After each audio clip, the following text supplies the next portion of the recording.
Enseguida vamos a dar pie a el siguiente bloque que está programado dentro de este congreso y precisamente vamos a desarrollar un conversatorio con el tema estructura laboral, diversidad e inclusión. Me voy a permitir presentarles a quienes nos acompañan en este diálogo, que estarán participando, hablando acerca de este tema, desmenuzando y haciendo algunas propuestas.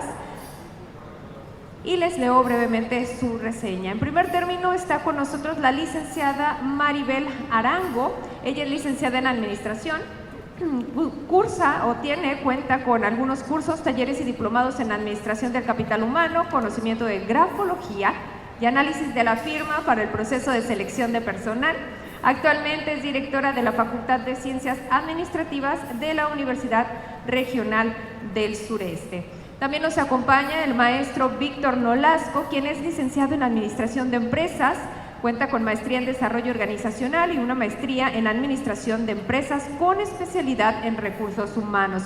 Cuenta con 20 años de experiencia precisamente en el sector de Recursos Humanos y actualmente es gerente regional de Recursos Humanos de la empresa TE Connectivity en la región. Además, es vicepresidente de ARITAC, la Asociación de Recursos Humanos de la Industria de Tijuana. Adicionalmente, se encuentra en este conversatorio el maestro Enrique Ramírez, quien es licenciado también en Administración de Empresas, con maestría en Dirección Estratégica de Capital Humano.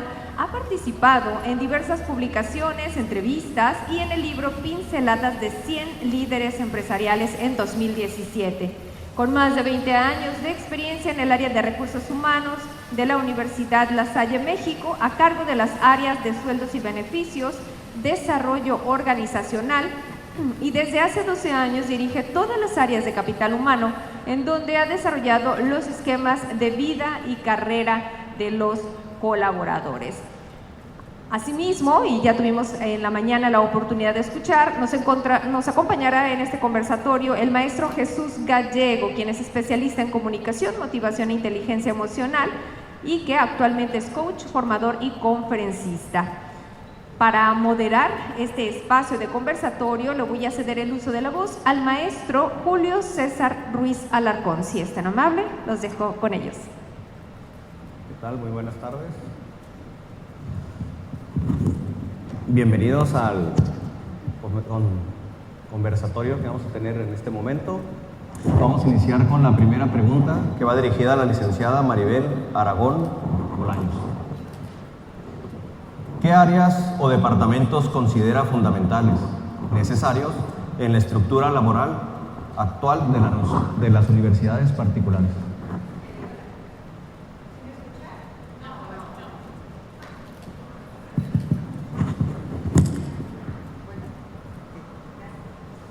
¿Ahora sí me escuchan? Hola, ¿qué tal? Buenas tardes a todos. Bueno, respondiendo a tu pregunta, yo creo que todos nos vamos a identificar con lo que voy a mencionar. Para mí hoy en día es muy importante que las universidades cuenten, por ejemplo, con un área o departamento o unidad que se encargue de apoyar en el cumplimiento de los fines de la universidad o de la institución, pero con una característica muy importante, que sea generadora y que cree indicadores. ¿Estos indicadores para qué? Precisamente para que se pueda medir la eficiencia y la eficacia de cada área que constituye, cada área funcional que constituye la universidad o la institución educativa a nivel superior, y que sobre todo lleve a cabo una retroalimentación precisamente para que sea comparable y medible con otros indicadores, con otras instituciones educativas, y por qué no mencionar que la importancia de esta área o unidad también radica el poder alcanzar indicadores a nivel nacional. Para mí, un área que sea de apoyo, departamento o unidad, que genere indicadores para la medición del mismo es fundamental. Otro departamento que también considero importante es un departamento de comunicación y vinculación estudiantil.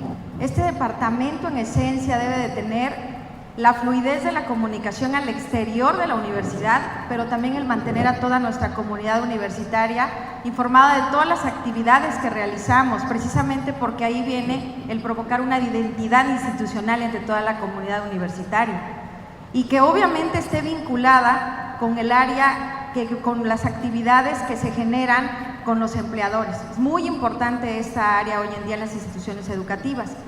Otro departamento que es fundamental es justamente el de atención al cliente y que en algunas universidades le denominan Centro de Atención Estudiantil. Es el acompañamiento que se pueda dar a los alumnos en aclaración de dudas, en procesos administrativos, pero sobre todo les comento una experiencia que tuvimos ahora cuando retornamos en la modalidad híbrida. Pues la modalidad híbrida tiene como característica que no todos los alumnos tenían que estar en aula de manera presencial, sino también en línea o virtual. Y nos dimos cuenta que existían dudas en relación al proceso de inscripción porque coincidió con las fechas o calendario de inscripción. Y entonces es cuando este departamento puede ser tu know-how de tu universidad. Porque no nada más los estudiantes empezaban a tener dudas, sino también los tutores o padres de familia.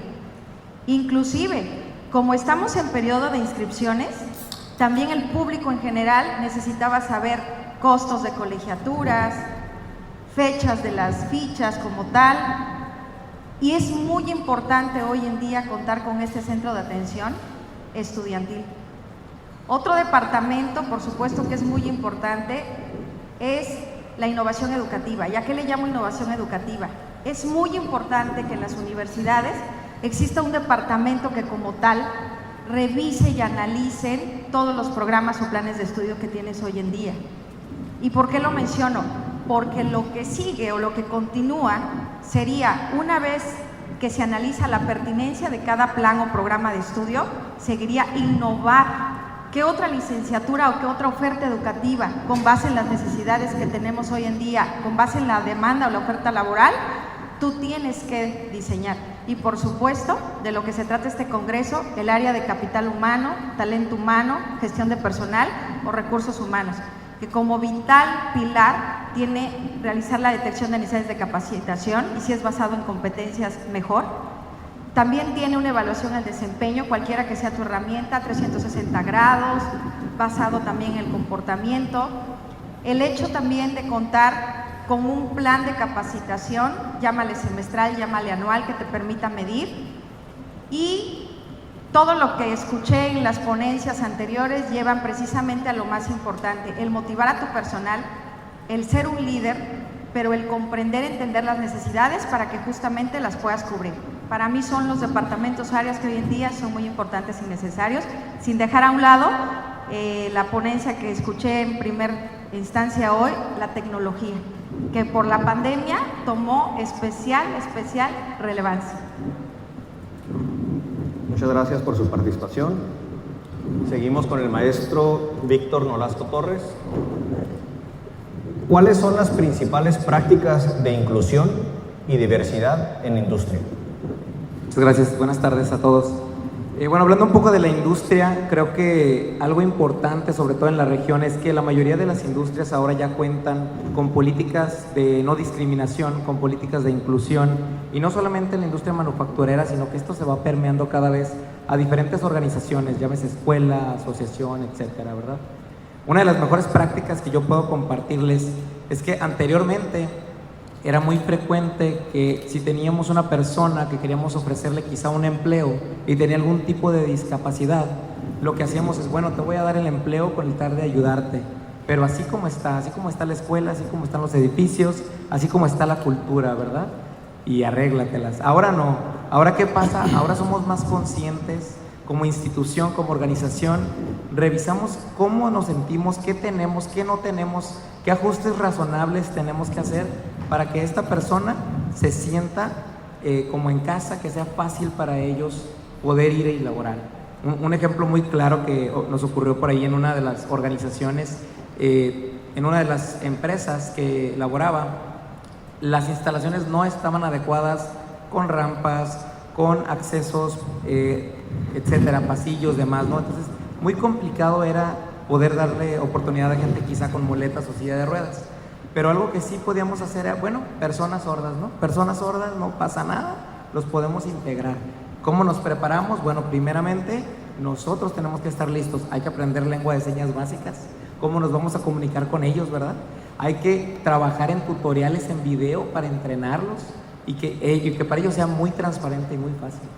Y esa es la parte que hace la empresa, pero por otra parte, recursos humanos en particular, debe trabajar mucho con la parte del clima o la parte de la organización de las personas. En una ocasión nos pasó, ya que teníamos a las personas sordas trabajando, hay cajeros dentro de la mayoría de las organizaciones, y entonces llega una persona con nosotros y nos dice, oye, las personas sordas, ponles una etiqueta o ponles un algo, ¿no? Cuélgales una etiqueta, cuélgales un letrero, algo, porque yo estaba en el cajero y le estaba hablando a la persona de enfrente y no me hacía caso, y después me di cuenta que era una persona sorda, ¿no? Y entonces dices, no, espérame, es al revés. ¿Cómo le vamos a hacer nosotros para podernos incluir hacia ellos, verdad? ¿Cómo nosotros vamos a decir, oye, si no me escucha, yo ya sé lengua de señas básicas, entonces ya le puedo decir, hola, lo desocupaste, sigo, pero eso es más complicado, ¿verdad? Ahí está, creo, la mayor y la mejor de las prácticas que podemos tener de adaptarnos nosotros como organización para ser más incluyentes.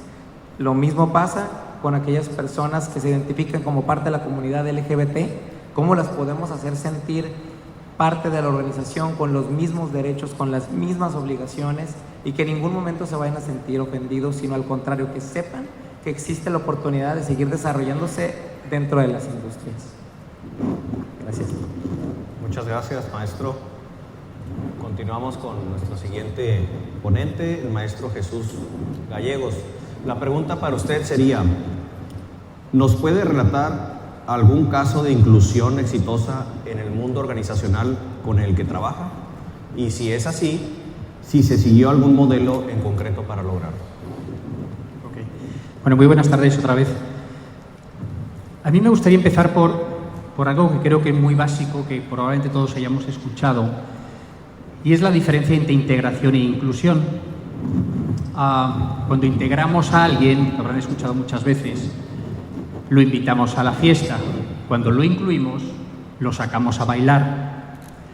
Claro, la diferencia no es chica, es cualitativa, no cuantitativa, es cualitativa. Y desde esa perspectiva, entonces, me gustaría comentarles algo que desde mi experiencia ha funcionado bastante bien, y les cuento. Cuando hablamos de inclusión, estamos hablando de cambiar paradigmas, de cambiar una visión importante que tenemos los seres humanos. Antes les hablaba sobre el tema de las etiquetas. Bueno, en el fondo tiene mucho que ver con esto, ¿no? Igual que todos manejamos esas etiquetas, todos manejamos una serie de paradigmas, queramos o no, sobre los demás. ¿Cómo lo cambiamos? ¿Cómo lo cambiamos cuando son convicciones, creencias profundas, temas que no son tan sencillos de modificar? Yo he empezado a trabajarlo a través de un modelo, les explicaba antes en la ponencia muy brevemente, que es el modelo de seguridad psicológica de Amy Edmondson. Cuando trasladas a los líderes de una organización que lo que necesita su gente fundamentalmente es poder participar más, y ellos van a encontrar entonces equipos de mayor rendimiento porque hay mayor involucramiento, mayor compromiso, pues entonces aceptan mucho más fácilmente algún tipo de capacitación, de orientación, de intervención con su gente que tiene que ver con estos temas. Así que la primera puerta la abrimos. No estamos hablando directamente de inclusión, estamos hablando de generar un entorno al que los demás deseen pertenecer y nosotros crearlo. Y esta es para mí la primera puerta, desde el punto de vista organizacional, que necesitamos abrir.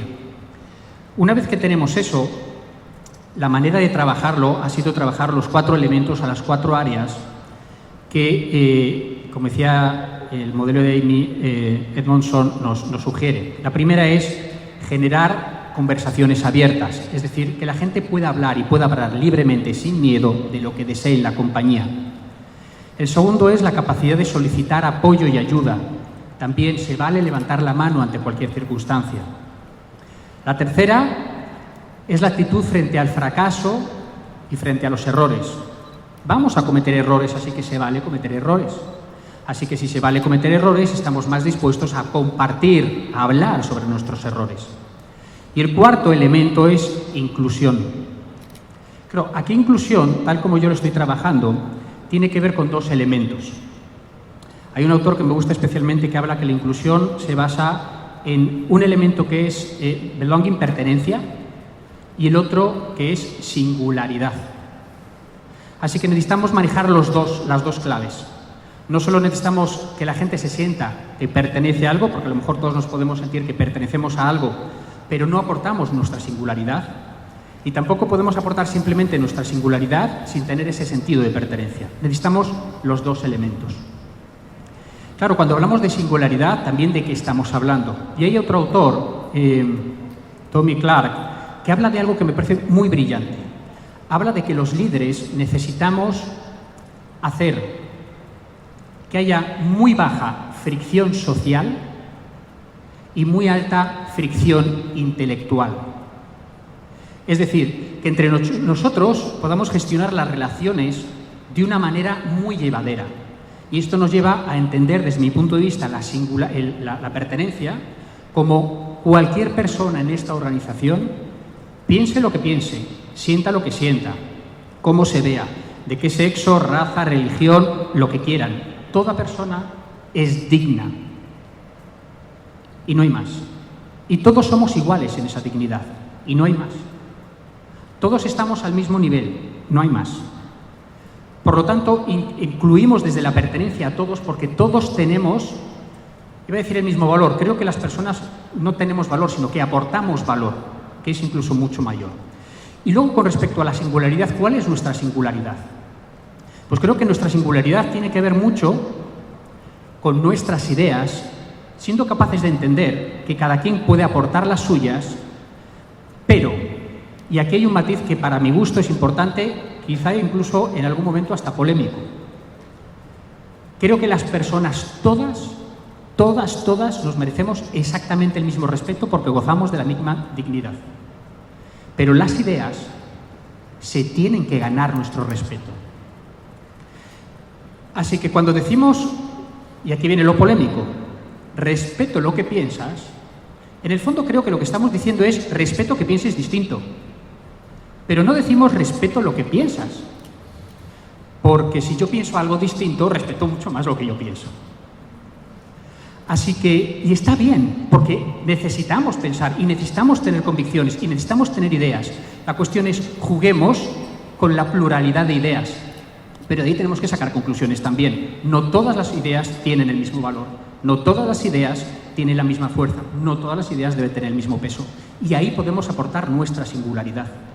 Con nuestras ideas, pero desde la pertenencia, entender que todos somos exactamente igual de respetables. Cuando trabajo esto con algunas organizaciones, les quiero contar algo de lo que me enteré hace un par de semanas justo, precisamente aquí en Tijuana, con un cliente. Trabajamos un programa durante un año en el que incluimos, y yo lideré el módulo sobre liderazgo, en el que hablamos y trabajé mucho con ellos este aspecto de la seguridad psicológica en estas 4 vertientes. La gente empezó a tener unas conversaciones distintas como las tenía antes. La gente empezó a participar de una manera diferente. La gente se dio permiso para fracasar. Hicimos lo que denominamos un código de honor. Y ese código de honor lo llevamos incluso a ponerlo por escrito en toda la organización para que supieran que estos son los elementos con los que desde el liderazgo, el gerente de la planta y su equipo directivo se iban a comportar con todos sus colaboradores. Claro, lo que en el fondo habíamos generado era un clima de confianza para poder pertenecer y también para poder ser singulares. Lo que les digo que me comentaron la gerente de recursos humanos hace un par de semanas, es que había un conflicto desde el principio de todo aquel trabajo entre una líder mujer y un líder varón. Él no la aceptaba a ella. De lo que nos dimos cuenta más tarde, cuando pudimos tener esas conversaciones abiertas desde mayor confianza, es algo que le expresó él, y es: yo no acepto un liderazgo femenino. Me cuesta aceptar un liderazgo femenino. Pero cuando llegas al nivel en una organización en el que con un compañero y una compañera puedes tener esas conversaciones, entonces como azucarillo se puede disolver el conflicto, porque estás yendo a la raíz del conflicto. Y en esa conversación abierta, en la que estás hablando de inclusión o de exclusión, las cosas se empiezan a solucionar.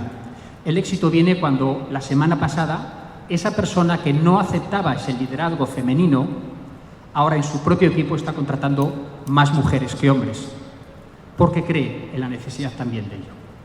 Es decir, en el fondo es una manera de trabajar la inclusión, digo de manera indirecta, desde una serie de convicciones, desde una serie de paradigmas, de una serie de elementos, y haciendo ver a los líderes que esto no solo se trata de inclusión, que por supuesto que sí, se trata de humanidad, se trata de poder ser con los demás quienes realmente somos, ¿no? Y por ahí un poco la contestación. Muchas gracias por su contestación. Y seguimos con el maestro Enrique Ramírez. Sí. ¿Listo? La pregunta para usted será, ¿nos puede platicar del protocolo que tiene la SAIE para la atención de casos de acosos, discriminación y violencia de género? Con todo gusto. Pues justamente en este caso de integrar a toda la comunidad, yo creo que todas las universidades hemos pasado por muchos procesos. Uno de ellos, y yo creo que la mayoría lo vivimos, fue con este movimiento de Me Too, en donde se empieza a destapar finalmente muchas de las cosas que se habían quedado calladas, principalmente las mujeres y hombres en este sentido. Y no solo esto, sino también los movimientos feministas, de grupos estudiantiles. La SAIE en particular, tuvimos un caso muy viral con una mujer transgénero que justamente nos hizo darnos cuenta de que teníamos que hacer algo y que teníamos que transformar un poquito la visión de la universidad y también el poder que tenían las escuelas y facultades, porque mucho se quedaba ahí. Justamente en las áreas académicas nos pasaba en donde un director decía: no, ¿cómo crees que ese profesor que tiene 20 años aquí sería capaz de esto? Es más, fue mi profesor, yo lo veo incapaz.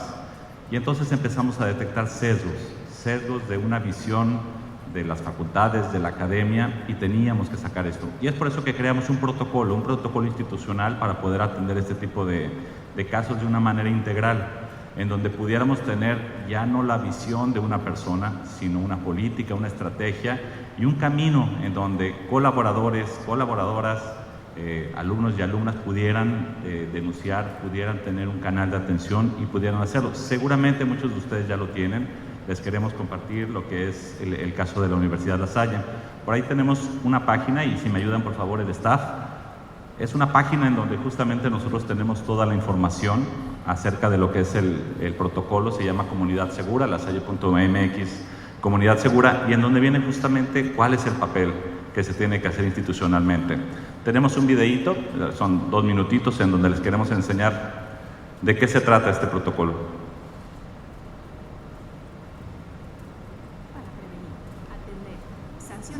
Y erradicar todo acto de discriminación, acoso y o violencia en razón de género que afecte a cualquier integrante de nuestra comunidad. Para esto, existen personas de primer contacto y un comité de ética, cuya función es investigar, mediar y emitir resoluciones vinculantes sobre algún hecho o persona en lo particular. ¿Cómo funciona? Si eres o conoces a una persona afectada por alguno de estos motivos, es muy importante formular una queja. Para hacerlo podrás acercarte con alguna de las personas de primer contacto para denunciar la situación de discriminación, acoso o violencia de género que se ha o se está experimentando. Bajo estricta confidencialidad, te escuchará, recibirá las evidencias disponibles que le proporciones, te brindará apoyo emocional y, lo más importante, dará curso a tu denuncia. Ya sea a través de un proceso de mediación que permita resolver el conflicto o, si así lo requieres, con la orientación necesaria para formalizar tu denuncia ante el Comité de Ética. En la página www.lasalle.mx/comunidad segura encontrarás un directorio con las personas de primer contacto. También puedes, en cualquier momento, presentar tu denuncia en línea. Ingresa a www.lasalle.mx/comunidad segura y llena el formulario. Es muy importante describir la situación y dejar datos para contactar. Ahora que conoces los medios para presentar una queja, recuerda, al formalizar la denuncia, tu testimonio se convierte en evidencia. Salir del anonimato no significa perder la confidencialidad. Las denuncias falsas serán sancionadas. ¿Qué es y cómo funciona el Comité de Ética? Es el órgano institucional que recibe y dirime las denuncias sobre discriminación, acoso y violencia en razón de género en nuestra comunidad. El comité atiende las denuncias en 5 etapas. 1. Valida la procedencia de la denuncia y su competencia. 2. Analiza la información proporcionada al presentar la denuncia. 3. escucha a cada una de las partes involucradas. Si es necesario, investigan e integran más evidencias. 4. Valora la situación para tomar una decisión. 5. Y finalmente emiten una resolución de carácter vinculante para que las autoridades correspondientes impongan una sanción con base en los reglamentos universitarios. Durante el proceso, el Comité de Ética trabaja bajo los principios rectores de cero tolerancia, Buena fe y presunción de inocencia. confidencialidad, No revictimización. debido proceso, Prohibición de represalias. autonomía personal, Infórmate, involúcrate, actúa y denuncia cualquier acto de discriminación, acoso y violencia en razón de género. Juntos, sigamos haciendo de La Salle una comunidad segura. Pues llevamos 2 años con este comité, con este protocolo. El comité lo integramos quienes, nadie del comité pertenece a la academia, y justamente esto ha ayudado para quitar un sesgo. Y este comité está atendiendo temas sí de alumnos, sí de colaboradores, sí de cualquier nivel, y pues le reporta directamente al rector. Obviamente necesitamos tener ahí el soporte para poder atender estos casos, que algunos son muy penosos, principalmente entre alumnos. Por supuesto, se han retirado colaboradores, se han retirado alumnos. Hemos tenido que tomar decisiones a veces muy complejas y difíciles, porque justamente detectamos que la academia, por un respeto, por una situación de querer reconocer a veces a algunos docentes, pues permitieron ciertas circunstancias. Y este comité lo que ha hecho también es generar un canal común en donde un alumno, ya escucharon la palabra de primeros contactos. Los primeros contactos en las áreas no es necesariamente el director, es alguien que era cercano a los alumnos, que le tienen confianza, o a los colaboradores, porque esto aplica para áreas tanto administrativas, docentes y de alumnos. Y finalmente era acércate con quien tú quieras. Y este comité pues ha rendido bastantes frutos. Hemos encontrado canales, no por eso lo hemos erradicado al 100%, pero al final pues ha sido una muy buena experiencia el tener este grupo de personas ajenas a la academia con la autoridad para tomar decisiones, y pues seguimos trabajando en ello. Muchas gracias. Muchas gracias por su participación. Seguimos con la licenciada Maribel Arango. La segunda pregunta para usted es si considera fundamental y requisito necesario que para la plantilla de profesores ostente el grado académico de maestría como mínimo para poder dar a los estudiantes clase de calidad y contribuyan realmente a su formación profesional. Bueno, yo creo que aquí todos nos vamos a recordar algunos casos que hayamos tenido en nuestras instituciones educativas, en nuestras universidades que representamos. Especialmente opino que es muy importante la preparación profesional, grado maestría, grado doctorado que pueda tener nuestra plantilla de docentes, pero considero que no nada más debe de ser este grado de estudios. Les comento y les comparto que justo el semestre pasado, que empecé a planear mi plantilla de docentes, tuve la iniciativa de contactar a un gerente general y propietario de una financiera muy reconocida en Oaxaca, que de hecho abarca toda la costa de Oaxaca y Acapulco, en parte, en el entendido y suposición de que él, por ser el dueño de una financiera, iba a dominar la materia de finanzas corporativas.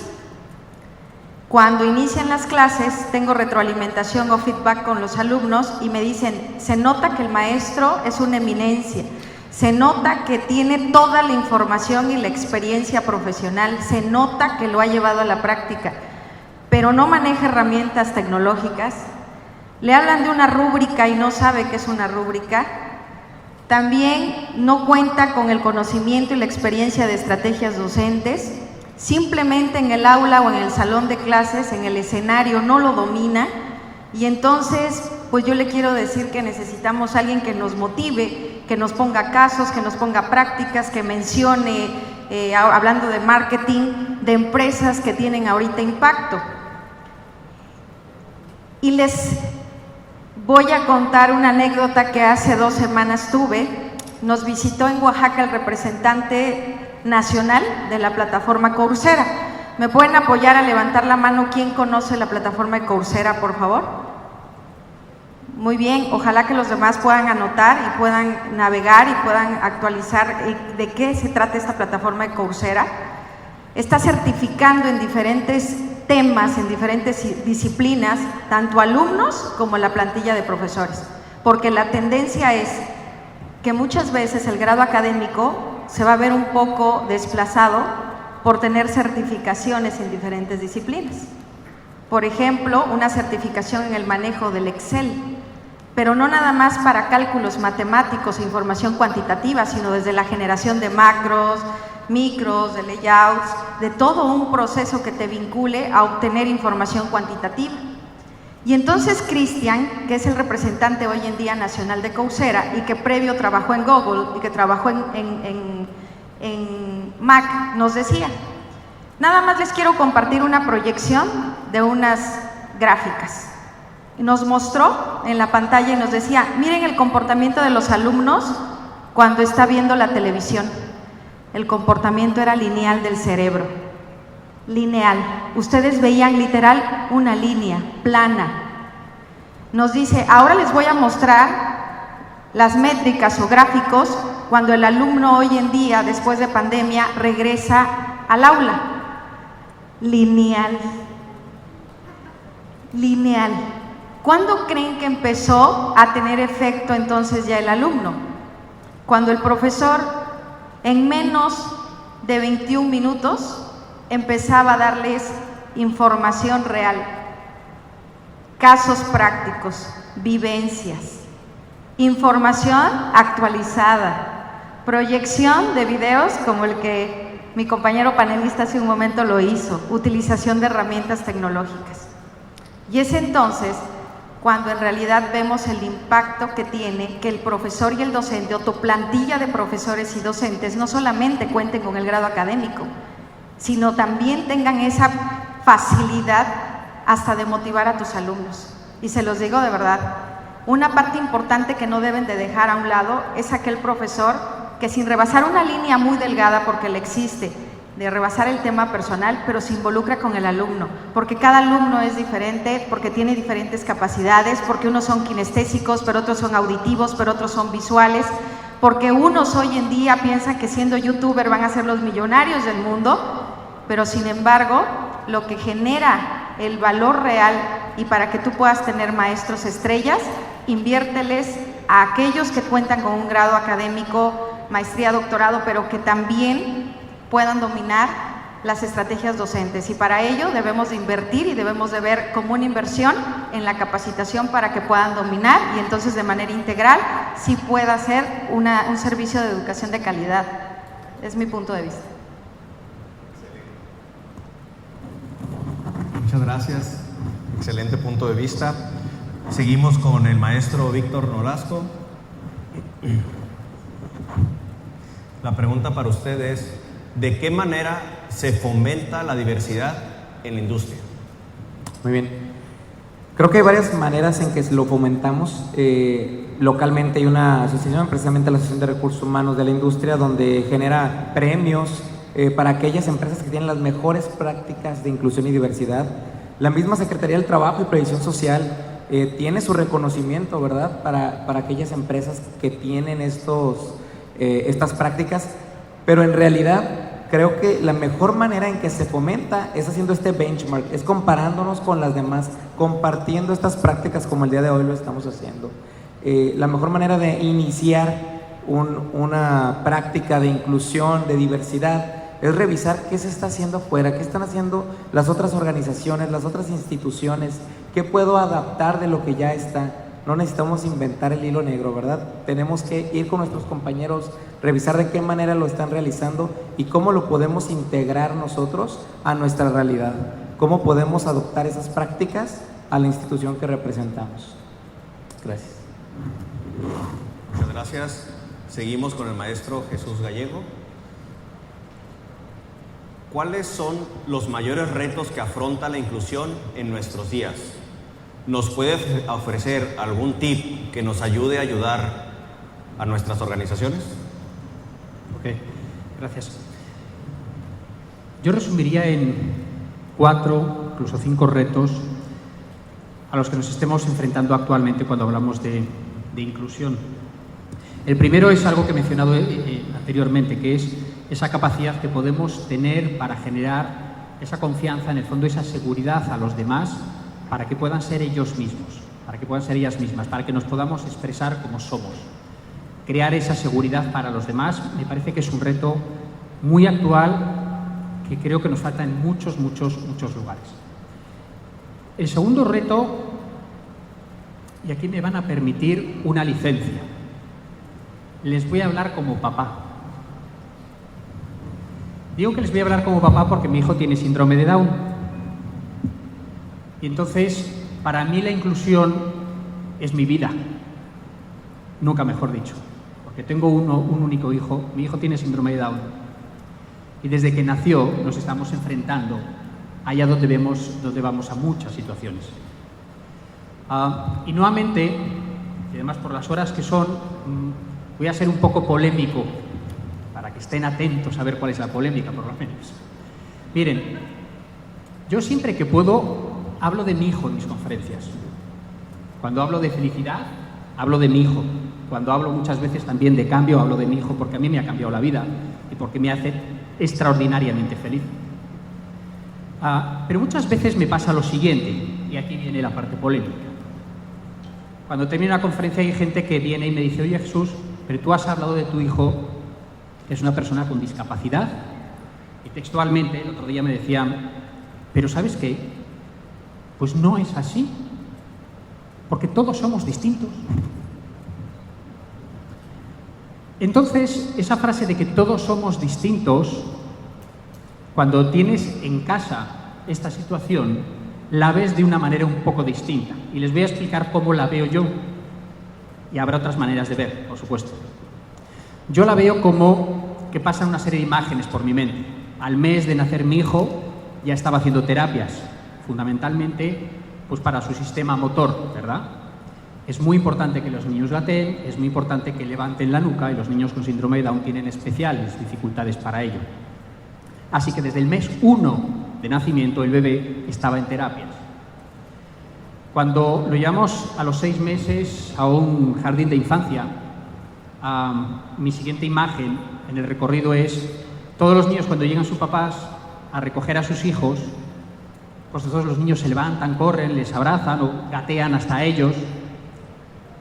Mi hijo ni sabía gatear.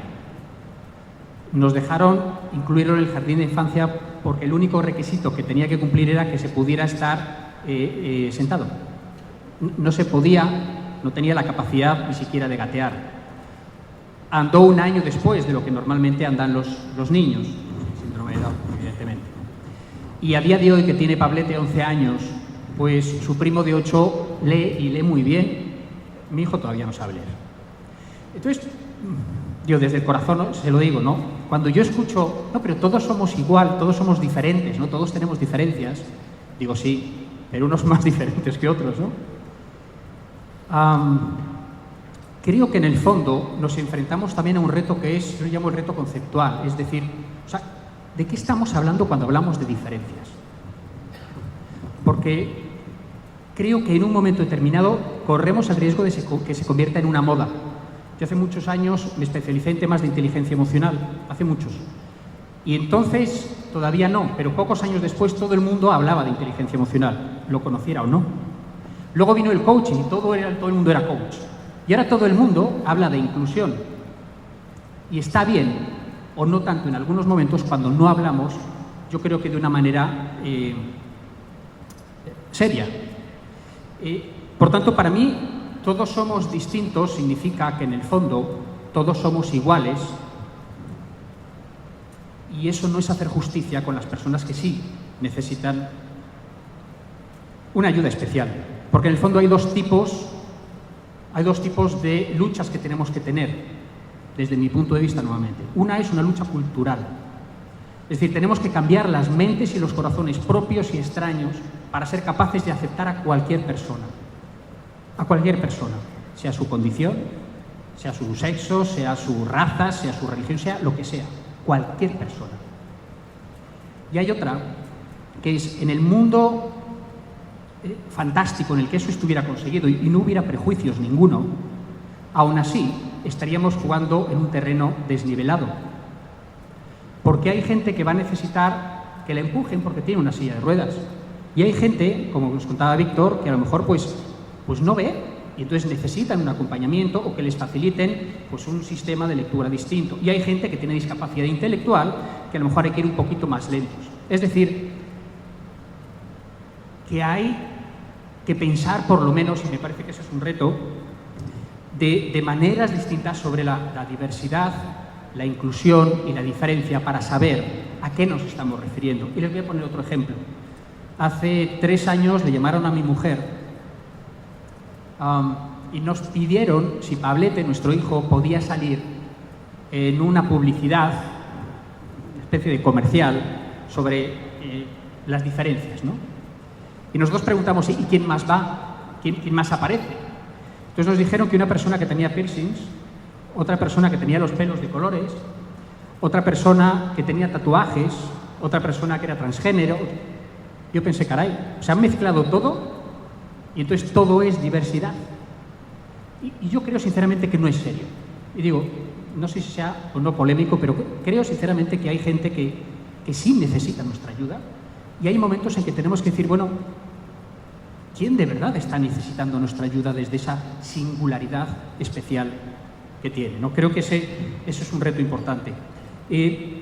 Creo que otro reto es entender qué es lo que aporta las personas, y ahora me estoy refiriendo específicamente a las personas con discapacidad intelectual o física, qué es lo que aportan. Porque miren, a mí no me gustaría, y les digo que puede ser algo conflictivo, porque este conflicto lo tengo con mi mujer. A mí no me gustaría que a mi hijo lo contrataran porque tiene síndrome de Down. A mí me gustaría que contrataran a mi hijo porque Pablo es válido y es muy capaz de muchas cosas. Y entonces, ¿qué tal si contratáramos por valores o por impacto? Sería fantástico. Creo que es un paso, un reto que puede ser interesante, ¿no? Y termino con algo que tiene que ver mucho con esa parte muy humana. La diferencia, a cualquier ser humano, la diferencia nos llama la atención y no positivamente. Es decir, nuestro cerebro funciona más en clave de familiaridad. Nos sentimos más a gusto con lo que es familiar. Así estamos constituidos. Lo diferente, entonces, va inicialmente a generarnos duda, si no rechazo. O por lo menos incomodidad. Cuando nació mi hijo, muchos amigos no sabían qué decirme. No sabían qué decirme. Ante la diferencia a veces no sabemos expresarnos y me parece que hay un tip que a mí siempre me ayudó mucho y trasladarlo también a otras personas. El decir a alguien, no sé cómo lo estás pasando, no sé qué significa para ti, no me puedo poner en tus zapatos, o sea, no sé ni cómo tratarte, no lo sé de verdad, pero quiero estar contigo. Creo que eso puede hacer la diferencia en una relación, porque muchas veces no lo sabemos. Pero expresarlo y también expresar nuestra cercanía y nuestro deseo de cercanía me parece que puede ser muy, muy importante.